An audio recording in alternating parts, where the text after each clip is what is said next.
Venezia Plaster si applica sulle pareti dando un primer caduto. Poi se i muri sono irregolari possiamo usare una mano di marmorino e poi successivamente il giorno dopo diamo la prima mano di Venezia Plaster.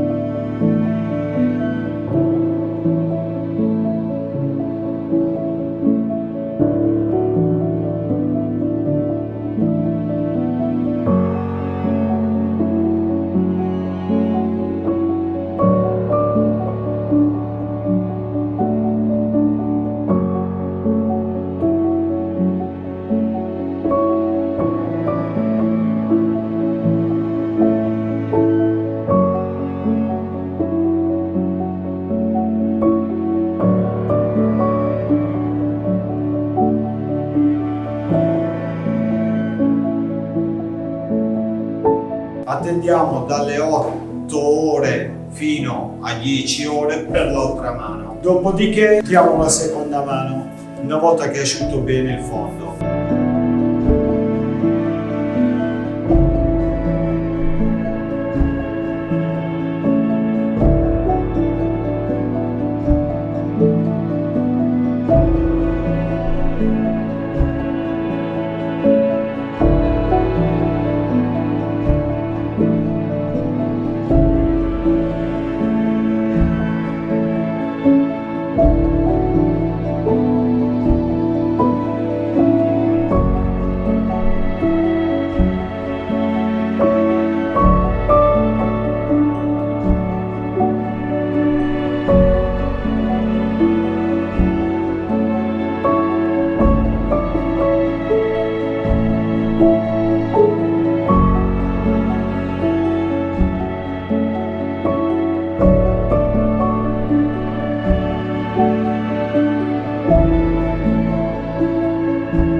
Una volta applicata la seconda mano possiamo dare la terza mano. La terza mano vi consiglio sempre di fare dei piccoli pezzi tipo 1 metro quadro alla volta e lucidarli subito. Meglio se siamo in 2 persone, uno spatola davanti e l'altro lucida.